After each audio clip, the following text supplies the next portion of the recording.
On this Thursday night, unwrapping Ontario's Boxing Day lockdown, the Christmas Eve rush ahead of tough new restrictions. Why would you do it after the most dangerous time? As experts forecast a tsunami of new cases. Canada's vaccine strategy under scrutiny, while critics say the rollout is too slow.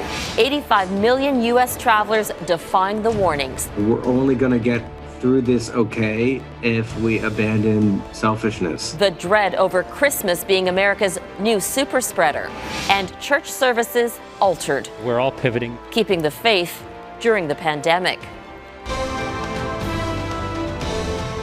Global National with Donna Friesen. Reporting tonight, Robin Gill. Good evening and thank you for joining us on this Christmas Eve. We wish we could tell you there's some relief from the COVID-19 pandemic, but Canada's two biggest provinces have broken records for daily new infections, while people everywhere are being warned to obey public health rules or face devastating fallout in the new year. Here's the tally in Ontario today. A record-shattering 2,447 cases, and 49 more people have died. Quebec also reported a single-day high with more than 2,300 cases and 46 more deaths. This was the sixth day in a row Quebec recorded more than 2,000 cases. With fears hospitals could soon be overwhelmed, both Ontario and Quebec are headed back into lockdown. In Quebec, non-essential businesses will close starting tomorrow. Ontario's province-wide shutdown goes into effect Boxing Day. The decision to wait until the 26th to impose restrictions is sparking criticism and concern. Mike Drolet has tonight's top story. Call it the storm before the calm, before an even bigger storm. With the countdown to the lockdown ticking away, there was no holding back the Christmas frenzy in and around Toronto. I was in Walmart up on Eglinton this morning. That place was packed. Packed. It's enough to make health experts cringe and fear the worst. A surge of Christmas-fed cases of COVID-19, unlike anything Ontario's healthcare system has seen before. Dr. Anna Banerjee worries the province's intensive care units will be overwhelmed with what she says will be a tsunami of new cases in January, which biostatistician Ryan Imgram predicts in new modeling will translate into an extra 10,000 new cases over the next month. I fail to understand why it was started on the 26th, other than it being potentially political. So if you're going to impose a lockdown, why would you do it after the most dangerous time? Why indeed? Ford says he ordered the 5-day delay to allow businesses to offload inventory. And besides, he says, he still urges Ontarians to lay off the big family dinners. No, I'm not compromising anything. Public health officials had warned in the fall that if the number of COVID-19 patients in Ontario ICUs surpassed 150, surgeries would have to be cancelled. There are now nearly 300 patients in ICUs. And the province's modeling suggests that in the worst-case scenario, there could be demand for over 1,500 ICU beds by mid-January if Ontarians don't heed the social distancing warnings. Banerjee says Ontario just doesn't have enough ICU doctors, nurses, and ventilators to treat that many. If there's no place for them to go, you've got a healthy 50-year-old who's, been healthy their whole life, and they get COVID, and all of a sudden, it's affecting their lungs. If there's no ICU or no ventilator machine, then they will die. Similar scenarios played out earlier this year with tragic results in New York and Italy. Hopefully history doesn't repeat itself. Mike Drolet, Global News, Toronto. In the Prime Minister's Christmas message to Canadians, he acknowledges this holiday season will be difficult, and he's urging people to focus on the positives. We can all agree that 2020 has been a tough year. But through it, we've seen Canadians meet these challenging times with generosity, kindness, and hope. So today and into the new year, let's continue to stand together. Let's support folks in need in our communities, and let's reach out to our friends and neighbors who may be having a tough time. And some good news on the vaccine front. One day after Health Canada approval, the first Moderna doses are now on Canadian soil. This was Toronto Pearson Airport today. The government says the Moderna shots will begin arriving in the territories on December 28th.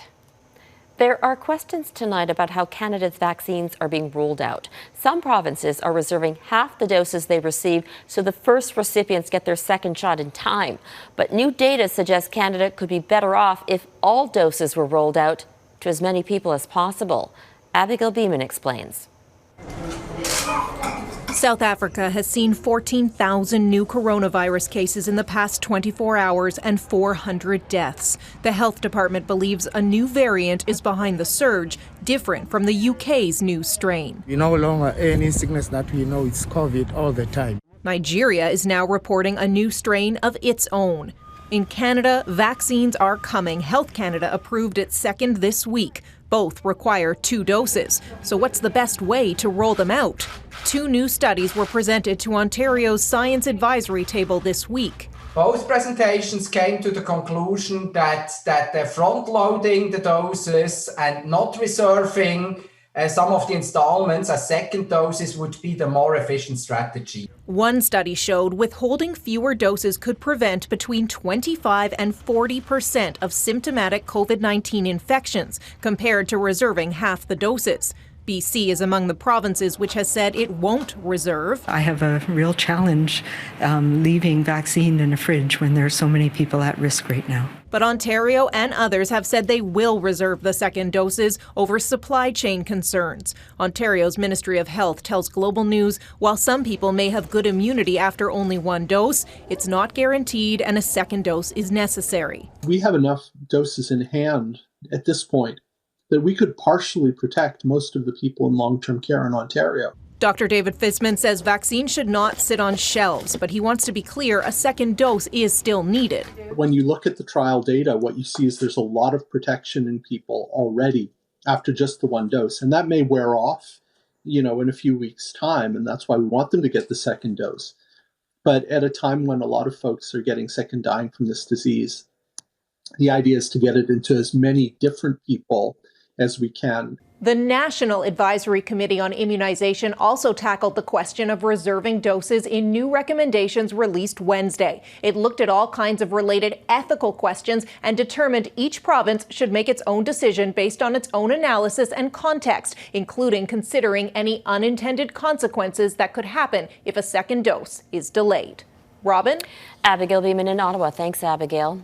COVID-19 cases are soaring across the United Kingdom. According to the Office for National Statistics, 1 in 85 people in England has the virus. It's believed half of all new cases could be the new, more contagious strain. London is the country's COVID-19 hotspot. It has the highest percentage of people testing positive. Infections are also growing in Wales and Northern Ireland. But in Scotland, the percentage of people with COVID-19 has dropped to 1 in 140. Trucks are once again moving across the English Channel. So far, only 3 out of more than 2,300 truck drivers have tested positive for COVID-19. They must receive a negative test result to enter France from Britain. The new rule has resulted in thousands of truck drivers being stuck along one of the UK's most important trade routes. The backlog is expected to take days to clear. There is finally an end to the Brexit saga. The UK has reached a deal with the European Union. The agreement comes 1,645 days after Britons voted to leave the EU. The referendum was contentious. 48% voted to remain. Brexit forced 2 British prime ministers to resign, David Cameron in 2016 and Theresa May in 2019. Boris Johnson took over leading the country and Brexit negotiations. And as Crystal Goomansingh explains, tonight, he's celebrating a major win. 1 tweet, 4 words, 7 days before deadline. Getting a trade deal done wasn't easy, but on Christmas Eve, Prime Minister Boris Johnson delivered. For the first time since 1973, we will be an independent coastal state with full control of our waters, with the UK's share of fish in our waters rising substantially from roughly half today to closer to 2/3 in 5.5 years' time. The Prime Minister's Thai choice shows his dedication to fishing rights. It was a pillar of the Leave campaign, but a bit of a red herring. The fishing industry accounts for less than 1% of the UK's economy. Still, it was a sticking point during talks. At the end of a successful negotiations journey, I normally feel joy. But today, I only feel quite satisfaction and, frankly speaking, relief. The deal grants the UK access to one of the largest free trade blocs in the world.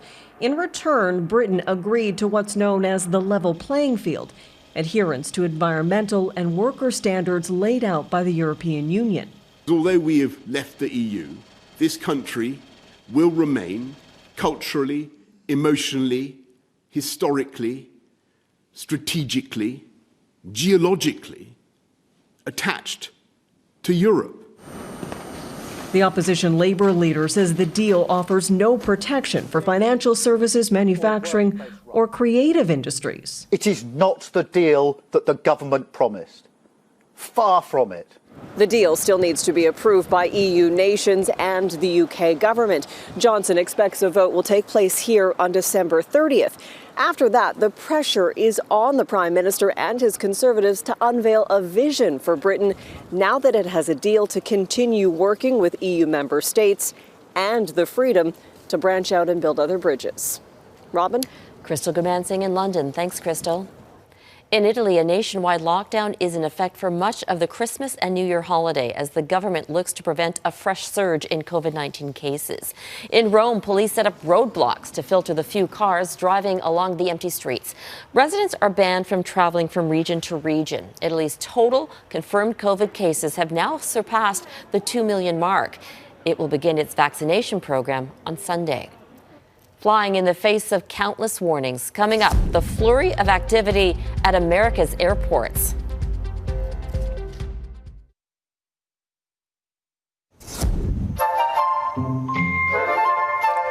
Let Santa do the traveling for you this Christmas. That's the message from the federal government. It launched an $850,000 ad campaign that features a series of videos urging people, particularly snowbirds, to avoid non-essential travel outside Canada.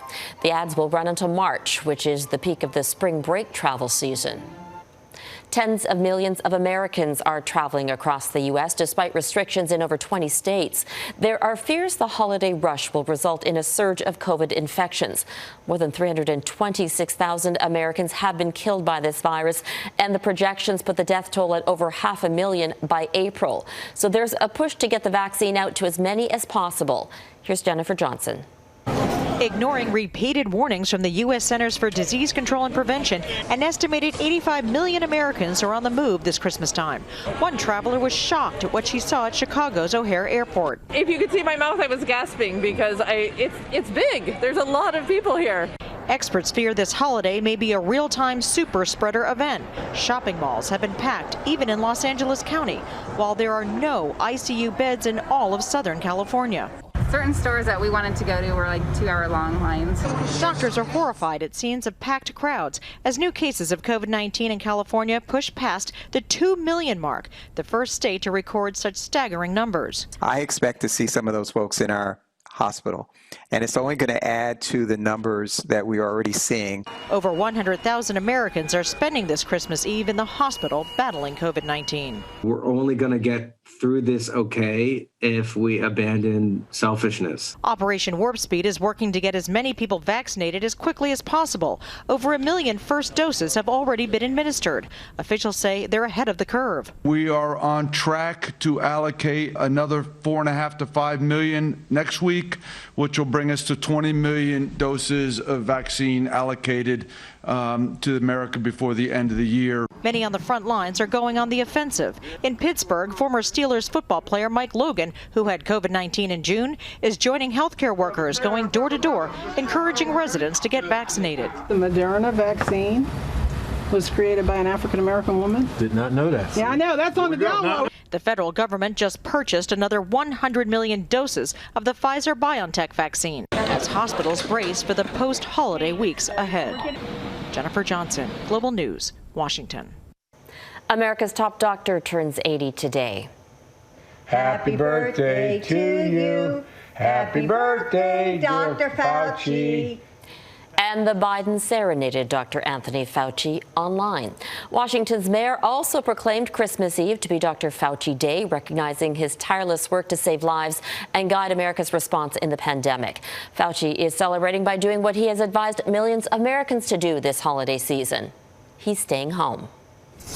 Still ahead, Christmas services switched up as COVID-19 restrictions ramp up for the holidays.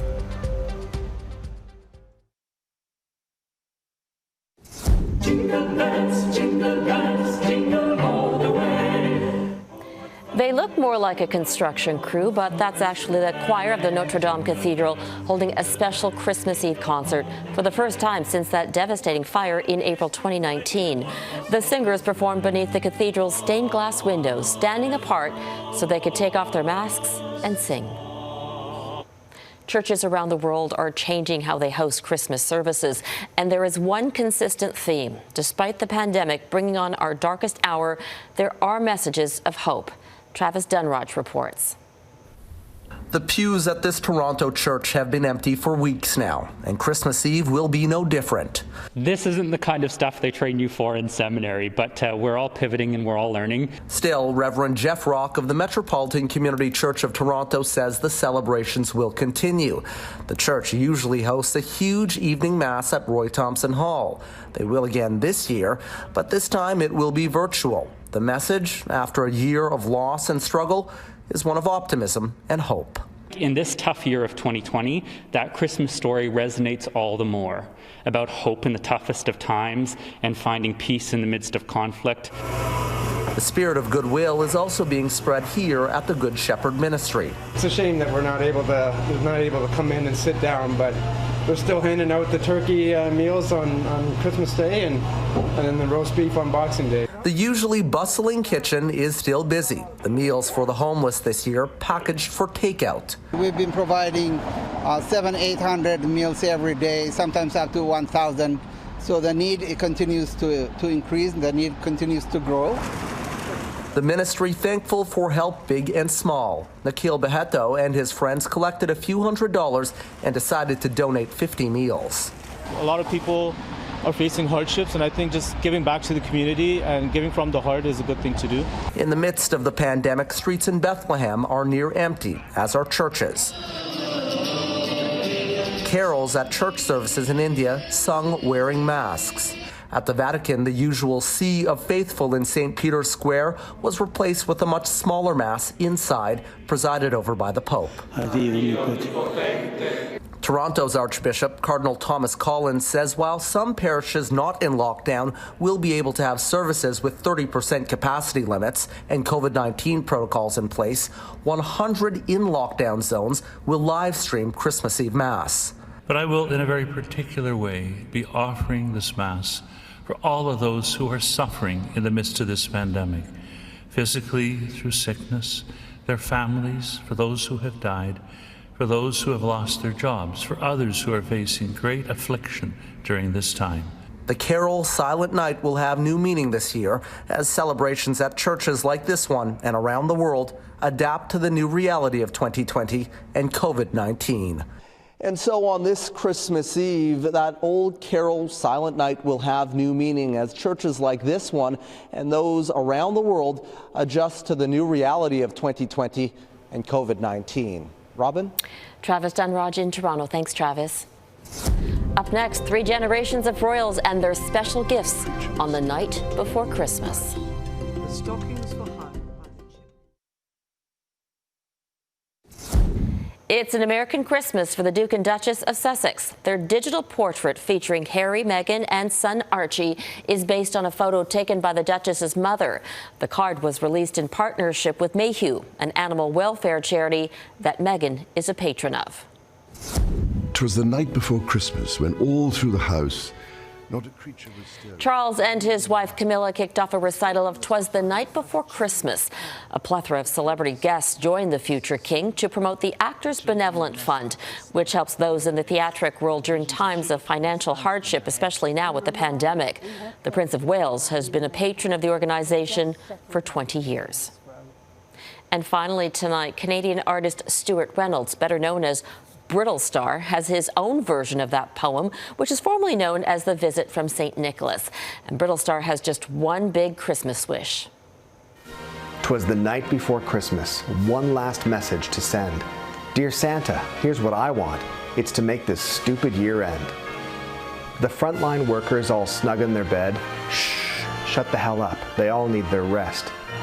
The wife in her dressing gown, me in my mask, having just received delivery of some late-night snacks.